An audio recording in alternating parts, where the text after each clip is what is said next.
Assalamualaikum warahmatullahi wabarakatuh. Perkenalkan, nama saya Miftahul Hasanah. Jadi di sini saya akan membahas tentang fikih muamalah. Di sini saya ditugaskan oleh Bapak dosen saya untuk memenuhi ujian komprehensif. Nah, di sini saya akan membahas tentang fikih muamalah. Nah, apa sih fikih muamalah itu? Jadi, teman-teman bisa disimak dengan baik-baik ya.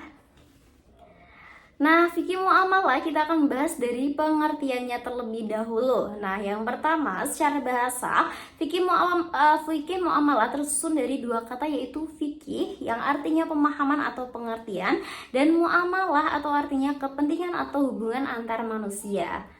Nah, secara istilah fikih muamalah adalah ilmu tentang hukum atau aturan hubungan antar manusia dalam hal kebendaan atau memenuhi kebutuhan hidup.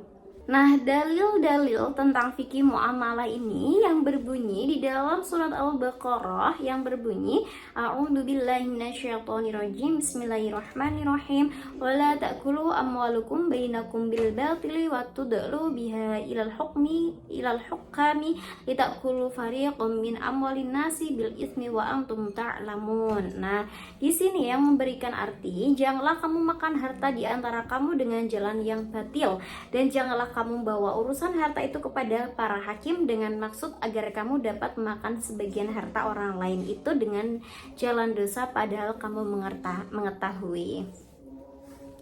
Nah, ayat tersebut merupakan dasar hukum tentang muamalah yang di dalamnya terdapat masalah hukum dan perundang-undangan dalam kehidupan. Nah, kemudian kita akan membahas ruang lingkup fikih muamalah. Nah, secara garis besar, ruang lingkup fikih muamalah ini seluruh kegiatan hubungan antar manusia berdasarkan hukum Islam seperti peraturan yang berisi perintah, larangan, kewajiban, sunnah, haram, makruh, mubah, dan lain sebagainya. Nah, ataupun hukum fikih yang menghubungkan urusan ibadah atau urusan kepada Allah, yaitu hablum minallah, atau hubungan kepada sesama manusia, yaitu hablum minanas.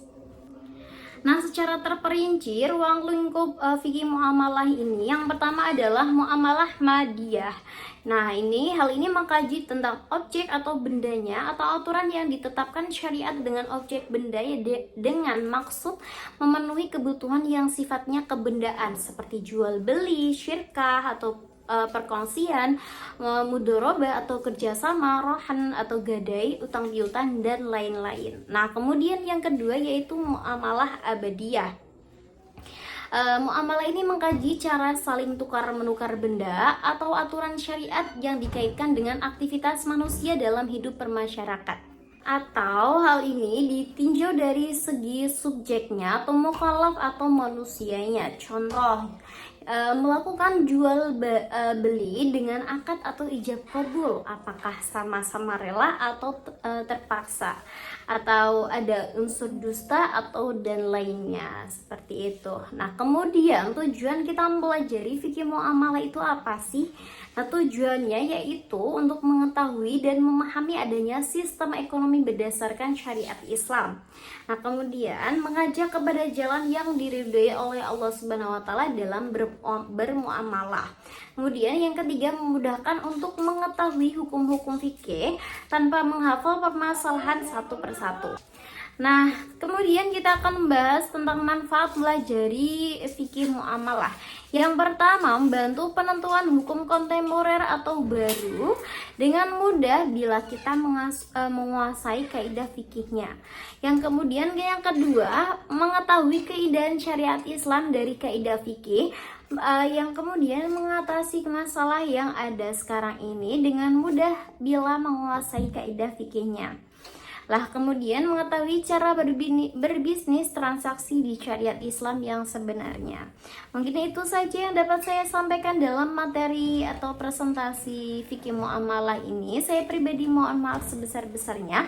Wassalamualaikum warahmatullahi wabarakatuh.